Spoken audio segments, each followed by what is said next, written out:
अस्सलामुअलैकुम दोस्तों और साथियों, उम्मीद है आप लोग खैरियत से होंगे। इस वीडियो में हम बात करेंगे कि आजकल जो फ्लू के केसेस हैं वो बहुत ज़्यादा बढ़ रहे हैं।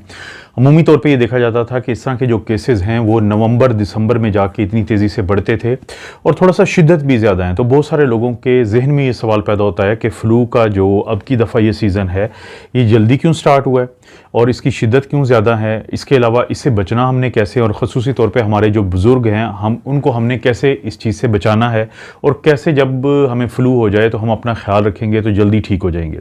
तो दोस्तों अगर तो मैं आपको ये वजह बता पाऊँ, क्योंकि आपको याद होगा कि मैं अक्सर बात करता था कि 2022 जो है उसमें कोरोना की शिद्दत जो है वो इतनी कम हो जाएगी कि शायद उसकी वो अहमियत ना रहे जो किसी दौर में थी।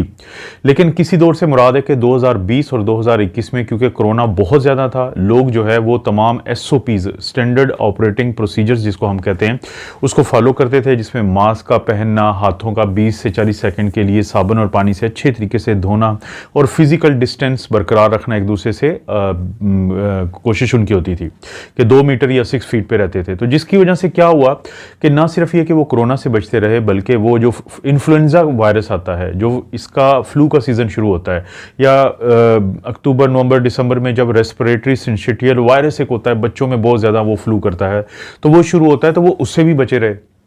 फ़ायदा भी हुआ, उससे नुकसान भी हुआ।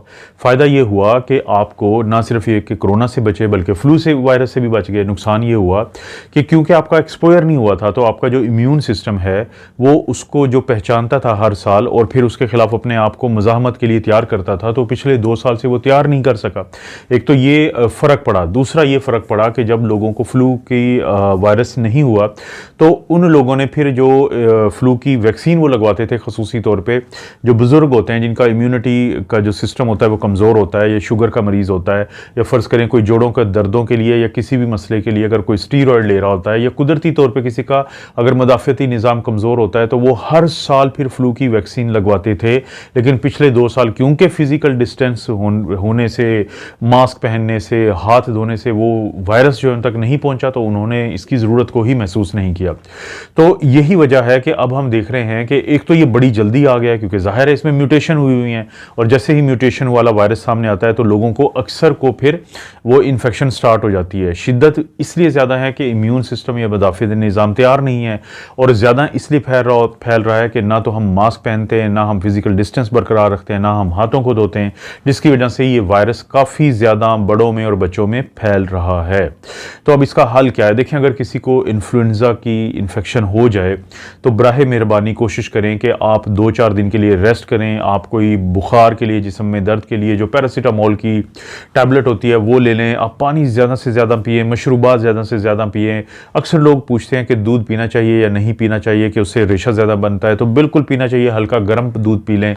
तो जब आप ये करेंगे तो यकीन माने कि जो वायरस होता है ये 3 से 4 दिन में ही ख़त्म हो जाती है इसकी इन्फेक्शन। और ज़रूरी नहीं है कि आप हर दफ़ा एंटीबायोटिक लें, क्योंकि इस तरीके से क्या होता है, देखें एंटीबायोटिक तो काम करती हैं बैक्टीरिया के ख़िलाफ़। जब आपको है ही वायरल इन्फेक्शन है तो आप कोशिश करें या तो लेना एंटीबायोटिक, या अगर लेनी भी है तो सिर्फ और सिर्फ अपने डॉक्टर के मशवरे से लें, क्योंकि अगर आपको ज़रूरत नहीं है, आप एंटीबायोटिक लेते हैं तो उसकी वजह से आपके जो गुड बैक्टीरिया होते हैं, अच्छे बैक्टीरिया जो होते हैं, उनको नुकसान हो जाता है।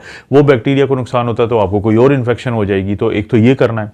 तो दूसरा ये कि आपके घर में कोई भी जो बुज़ुर्ग हैं, जो शुगर के मरीज़ हैं, जिनकी मदाफ़ती निज़ाम कमज़ोर है, या वो स्टीरॉयड पे हैं, या कोई ट्रांसप्लांट का पेशेंट था तो जिसके बाद वो दवाइयाँ मिलती हैं जिससे मदाफ़ती निज़ाम को दबा के रखा जाता है, तो रिक्वेस्ट है कि ये बेहतरीन टाइम है कि जो फ्लू वायरस की जो वैक्सीन होती है, इन्फ्लुएंजा वायरस की जो वैक्सीन होती है वो ज़रूर लगवा लें। क्योंकि होता ये है, बहुत सारे लोगों को ये डराया जाता है कि जब आप वैक्सीन लगवाते हैं तो आपको इन्फ्लुएंजा की इन्फेक्शन हो जाएगी। दोस्तों ये तो एक डेड वायरस की बनी हुई एक प्यूरीफाइड वैक्सीन होती है, तो ये 2-4 दिन के लिए आपको हल्की अलामात देती है, क्योंकि आपका इम्यून सिस्टम उस वायरस के खिलाफ, उस साल के वायरस के खिलाफ अपने आप को तैयार करता है।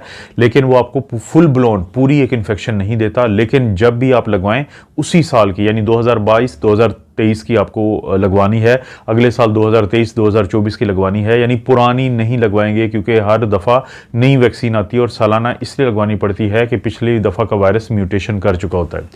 तो इसलिए आप लोगों से रिक्वेस्ट है कि अगर आपको बचना है तो आप फिजिकल डिस्टेंस बरकरार रखें, आप हाथों को पानी और साबुन से 20 से 40 सेकंड के लिए धोएं और आजकल बाहर जाते हुए मास्क पहनें। क्योंकि एक बात समझें कि अगर कोई ट्रेन बड़ी स्पीड से आपकी तरफ बढ़ रही है तो ये बहादुरी नहीं है कि आप उसके सामने खड़े हो जाए, बल्कि उसके उस अरसे के दौरान जिस दौरान वो पटरी से गुजरेगी, अपने ट्रैक से गुजरेगी, अपने साइड पे हो जाना है। जब वो गुजर जाएगी तो उसी ट्रैक पे आप आ सकते हैं। यही बात होती है सीजनल इन्फेक्शंस की, कि आजकल इन्फ्लुएंजा की बीमारी स्टार्ट हो चुकी है। अगर आप SOPs को फॉलो कर लेते हैं तो अब अगले 2 से 3 दिन आप इस चीज़ को 3 महीने आप इस चीज़ को फॉलो करें, इसका दौर गुजर जाएगा। जैसे ही इसका दौर गुजर जाएगा तो आप बैक टू नॉर्मल लाइफ आप हो सकता है आपको ज़रूरत ना पड़े वो तमाम SOPs को फॉलो करने की, मास्क को पहनने की या फिजिकल डिस्टेंस को बरकरार रखने की, या जो ख़ास तौर पे जब आपने अपनी आंखों और मुंह को टच करना है अपने हाथों से तो हर सूरत उसको पानी और साबुन से 20 से 40 सेकंड के लिए धोना है, वरना आप वायरस को खुद पहुंचा देंगे अपने जिस्म के अंदर। तो जब आप उस टाइम पीरियड से गुजर चुके होंगे, क्योंकि अक्टूबर का एंड, नवंबर, दिसंबर, जनवरी और फरवरी, उसके बाद से ये इन्फेक्शन वैसे ही चली जाती है, तो फिर आप फ्री होंगे अपनी लाइफ में जैसे आप पहले थे। क्योंकि देखें, अगर आपको ये वायरस 2-3 दिन के लिए बीमार करता है तो शायद आपको फ़र्क ना पड़े, लेकिन बदकिस्मती से अगर आप इस इन्फ्लुएंजा वायरस को अपने घर ले जाते हैं या किसी ऐसे बुजुर्ग के पास ले जाते हैं जिसकी मुदाफ़ती निज़ाम कमज़ोर है, तो उसको नमूनिया हो जाएगा, और जब नमूनिया होगा तो खुदा ना खास्ता हालत ख़राब होने की सूरत में हॉस्पिटल लेके जाना पड़ता है और फिर ICUs में दाखिले होते हैं और उसके बाद फिर वेंटिलेटर पर होते हैं और आपको पता है फिर खर्चे भी बढ़ जाते हैं और बहुत ज़्यादा मसाइल का सामना भी करना पड़ता है। लेकिन अगर आप ये एहतियाती तदाबीर करेंगे तो आप अपने बच्चों को भी बचा के रखेंगे, और जाहिर है कि उनकी स्कूलिंग बड़ी अहम होती है। ज़रूरी नहीं है कि आपके तमाम बच्चे बीमार हों और आप 3 से 5 दिन के लिए जो वो अपने स्कूल से छुट्टी करें। तो क्या वजह है फ्लू के वायरस के जल्दी शुरू होने की, मैंने बता दी। शिद्दत क्यों है, मैंने बता दिया। बचना कैसे, मैंने बता दिया। अगर हो जाए तो फिर क्या आपने करना है, वो मैंने बता दिया। अपने बुजुर्गों को कैसे बचाना है, वो मैंने बता दिया। उम्मीद है इस तरह की इन्फॉर्मेशन के लिए आप चैनल को सब्सक्राइब करेंगे, वीडियो को लाइक करेंगे, और वीडियो जो अच्छी होती है उनको अपने दोस्तों रिश्तेदारों से जो शेयर का ऑप्शन है उससे शेयर कर दीजिए करें। आप अपना और अपनी फैमिली का ख्याल रखें। अल्लाह ताला आपको और आपकी फैमिली को हर किस्म की बुराई, बीमारी और आजमाइश से महफूज रखे।